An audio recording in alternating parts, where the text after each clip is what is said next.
Hello, my name is Jan Squin, and today I'll be presenting the American Dream, my American Dream video presentation.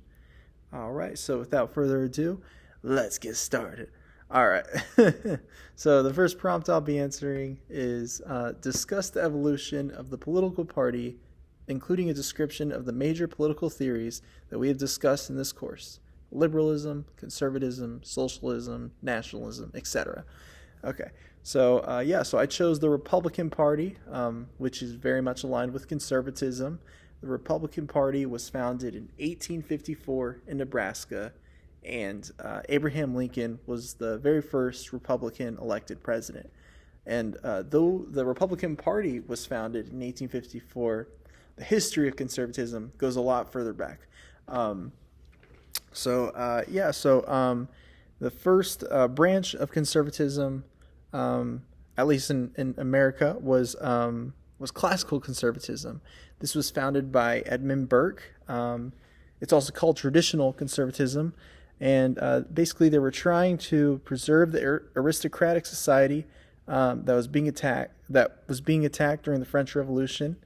And then a little bit after, still about the late 18th century, some people also consider conservatives, despite the name, classical liberals. These are kind of like a modern day American conservatives, if you think about it. Um, we also get some more branches of conservatism along the way. There's many different ones. There's individualist conservatives, and they advocate for reducing the size/scope of the government and to encourage laissez-faire economics and capitalism. And then around the mid 19th century, we get neoconservatives, and these are skeptical conservatives. They value hard work, discipline, virtue, and self-restraint. And in about the 1960s, 1970s, we get another branch of conservatism called the religious right. So during the 60s, there was a high divorce rate, there was a high crime rate, there was a decline in patriotism, there was widespread drug use, and abortion was legalized. So the religious right believed that America had lost its way as a Christian nation, and believed that we should try to find our roots in being a Christian nation like we were originally founded. All right, and the second prompt I'll be answering is describe how you believe the ideology of the political party you chose comports with your idea of the American dream. Okay. All right, many people would argue that the American dream has historically been tied with democratic and capitalist ideals, which convince many people to pursue better lives in America for its democracy.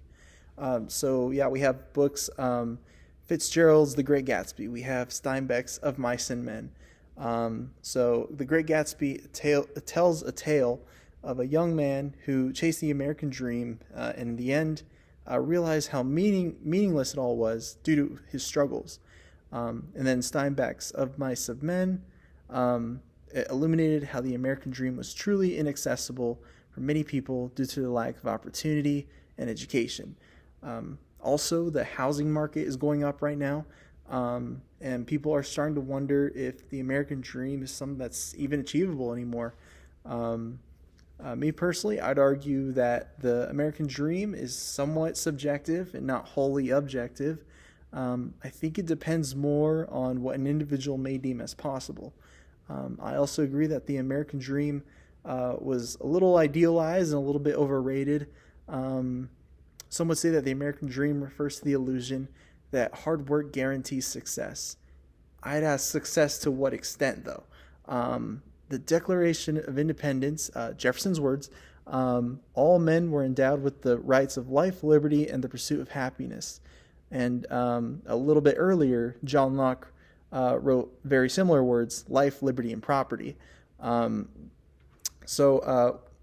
We were never really promised the success of a dream or a business, but rather the right to pursue what makes somebody happy. I'd say that America has at least kept that end of the deal. I'd say that the political ideology that I chose does comport with the idea of the American dream. Me personally, I think I'm aligned with the religious right. So I do think the American dream is possible and that it does happen for a lot of people. But my philosophy is that it's only because God has graciously allowed it. In the Bible, Proverbs chapter 16, verse 9 says, "The heart of man plans his way, but the Lord establishes his steps." That's my take on that. Thank you very much.